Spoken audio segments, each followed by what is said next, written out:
اللي هذا سعيد دلي واقع هذا سعيد دلي أسرع العالم كله حسابته من دونا أما الدون يعني مارتي وحكى دعاء السودان يعني قيبتي سوق قادنا يا هدي أوصل وقت الرقم هذا سوق الجوج دولة أو عربيد أو التونسية هاي إنه يرد تسلك كل هذا هاي أو سوق كسر ويا ماشى أيانا جرت أو شقيستها ما قاعد أنا شاق مرة طبعا مركا نصيب دراس جرت مركا وحواي وحصل اللي حكينا يا عبد القادر وحكينا الدولة الصومالية هذا مدحون حسن وقاميو علاقات وناسون ولا ليه ده ما العالم كله السودان الدولة كنا قيمة بدن يكون جرت العالم العربي ولبا أبال وين نقوله يعني دور كل أقوياء كالصومالية دور قارب بدن ما أنت مسؤولين جامعات كسوة البحرين. السلام عليكم ورحمة الله وبركاته صاحبنا ملك السؤال جوكتان سؤال وهذا ولا وضع نوفمبر سنة كلا بكون إلى 12 الشيخ علي وجيس وكمد علماء مجال المقدسة كوة وقع سن كاس وجدد بلاه ويا أيام قدام بيدور دقي سوى عمرين سيد عبد الله ديني لصاقبته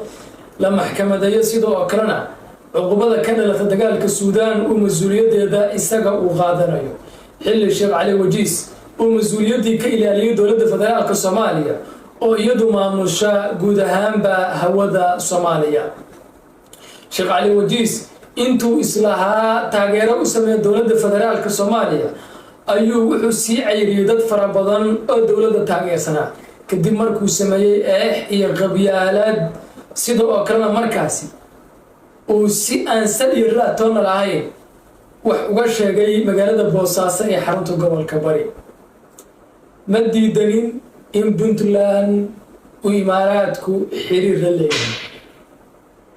مديدنين إن جرانكا بوساسو وإماراتكو استعماله حرم كل يهي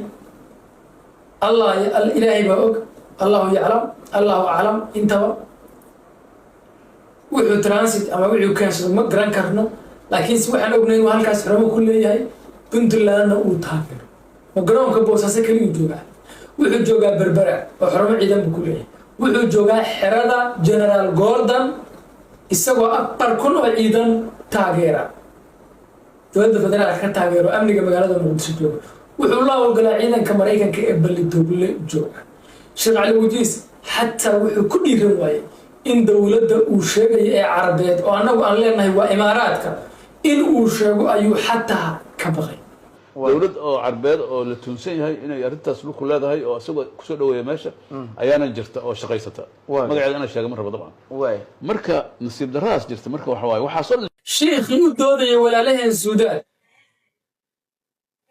wuxuu ka baqay dawladii dhibaataysay inuu magaceedii sheego sidoo oo kalena wuxuu duulaan iyo weerar ku qaaday siyaasi Soomaaliyeed oo magaciisa sheegay isaga oo eedu meeshii ay lahayd uu ka dubay Sheekh Ali Wajiis dawladii uu islahay difaaca dawladda wuxuu u bedelay weerar deegaan gaar ah barnaamijkeena ayaan ku dul istaagi doonaa ku falanqayn doonaa soo dhawaada aniga siyaasad ahaan waan ka aragti duwanahay Saciid Cabdullaahi Tani marka aan u hadlayo nidaamka dastuurka iyo sharciga aan ka hadlayo macnaheedu ma aha inaan taageersanahay dani waxaan ilaalinayaa sharciga iyo kala dambeynta wuxuu dani ku qaldan yahayna waan sheegayaa wixii looga qaldan yahayna waan sheegayaa intaas haddaad ugu dhibsanaysid oo aysan kugu socon walaalow iska bax haddaad rabtid in wixii khaladana la sheego wixii runana lagu addimo aad diidan tahay iska bax anigu xor baan ahay دينا مشاهرات كما قاتو حسن شيخنا مشاهرات كما قاتو شلي حسن شيخ نظام كي فيزا كل يرجل لي مرغاتي بعد قاعدين ما أنتينا ما أقبلي كرا ومدة الصوماليين وما شيء كرا دولة الصومالية هوية ولا صلاوتي إيه ما ملقولات كبدولين وحكسوا عن دولة فدرالكم موجة ومدة واحد وش شيء كرا ما أهم إن الرد شيء في عنه حقيقة سورة ولا لما أنت اللي شرعي وجلس أبر قضب كاث ومن دكواد إيدي عن بارين بدوشة كسا وعديين مقالة بوساسة على شغلتيال كولومبيان تقال كاسي أي كغيب كلا يسوق سوحي قال يا وبسيدي عالمي أهل غري بوقتها يداود إنا وبسيد كعالمي قانيك كريسنكو وبسيد كمدل يستعي هدان رمانت إنا سمعات ديرو مقالة مقدشو xerada General Gordon ma ogtahay inaan $1 kaliya siin karo website-ka Middle East oo wax igu daabaco oranko caddayn ma keenin fiidiyoya ma keenin xog rasmiya ma keenin xalay baa ugu dambaysay waxaa hadlay safiirka midowga Yurub u fadhiyay Suudaan wuxuu yiri meelaha nalooga soo duulay waa Chad iyo galbeedka Liibiya dhahay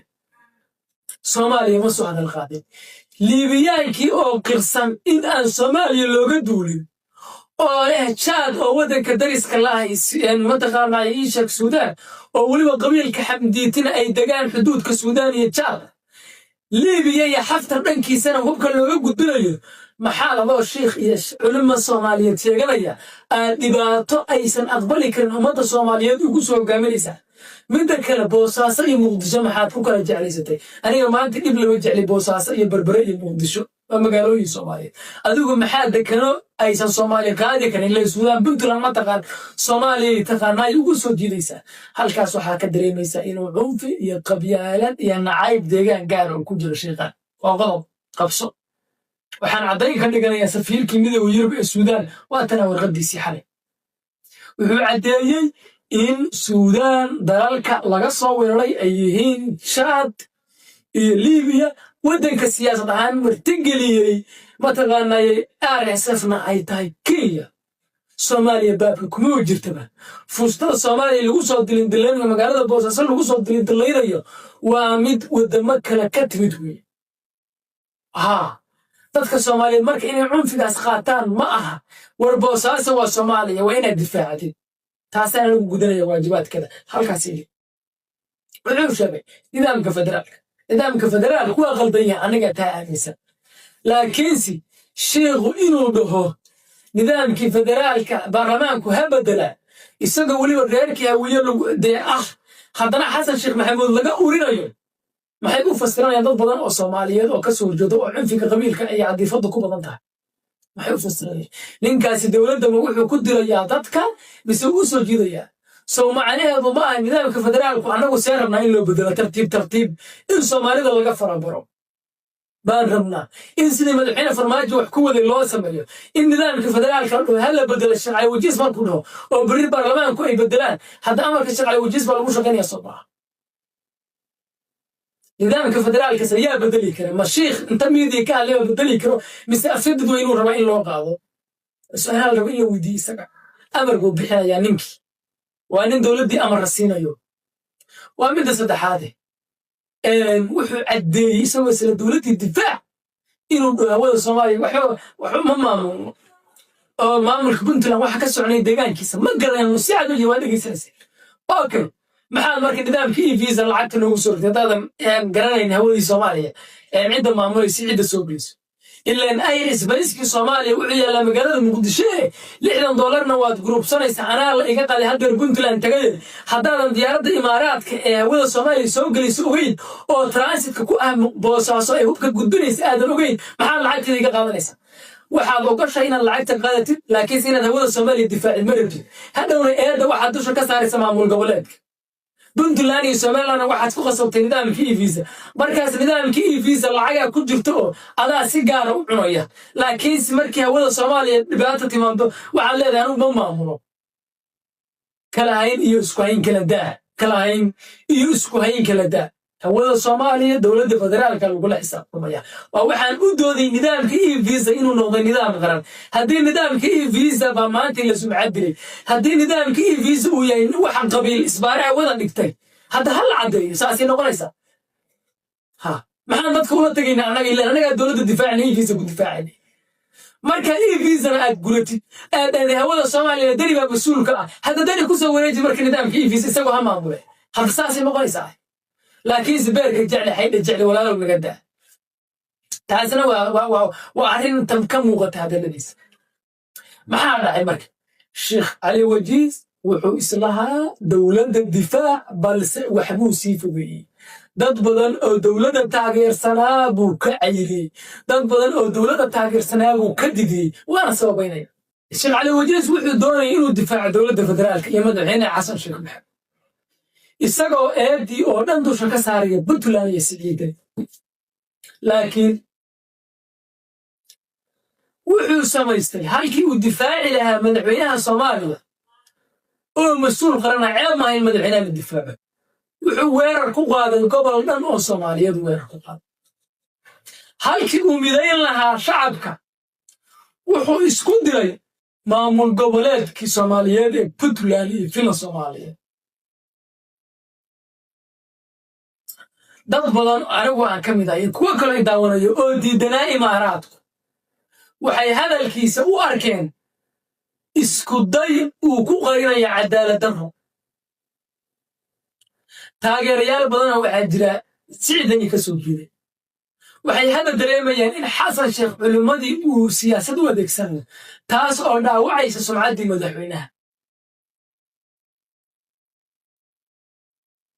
wuxuu dadka tusay in dadka difaacaya xasan sheekh ay yihiin dad beelaysan marka nin sheekha oo hawiye ah oo sheekh cali wajiis oo kale ah uu difaaca madaxweyne xasan sheekh maxamed iyadoo afkiisana laga dareemaya eex qabiil iyo nacayb gobol kale shacabka Soomaaliyeed waxay isla markiiba yiraahdaan ama dhahayaan dadka badan aragtiisa ka falceliya waxay leeyihiin waa culimo reer hebel ah ma aha nin dadka iyo dalkaba difaacaya taasina waxay dhaawacday sumcaddii madaxweynaha bay dhaawacday sheekh cali wajiis markii maxaa looga baahnaa anigan iyo adigaba ma diidi kartid in imaaraadku uu boosaaso joogo anigu ma diidi karo adiguna ma diidi kartid anigu ma diidi karo inuu imaaraadku boosaaso joogo adna ma diidi kartid inuu muqdisho iyo jenaraal goordon joogana ma diidi kartid inuu barbara joogana ma diidi kartid maxaa laynaga rabaa marka caddayn hebel baa wax qoray website baa qoray website-ka caddayn ma keenin wuxuu kaliya sheegay in boosaaso ay transit ku tahay diyaaradaha imaaraadka hubka u qaada RSF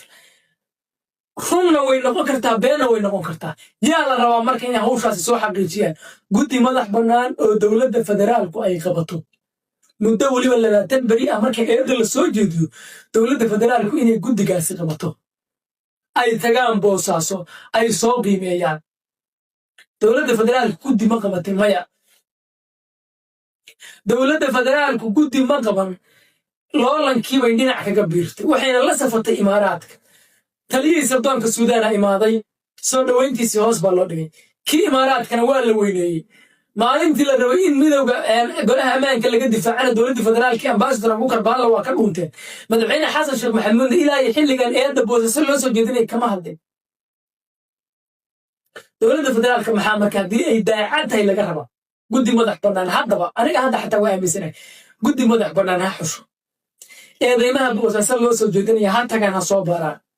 hadday ku soo arkaanna ha caddeeyaan oo tallaabooyinkan ha qaadaan kow safiirka imaaraadka waa inay u yeeraan kan Soomaaliya waa inay u yeeraan qaramada midoobay inay dacwad u gudbiyaan walaalaha Suudaan waa inay raali geliyaan waa in la xisaabtamo maamulka Puntland iyo imaaraadka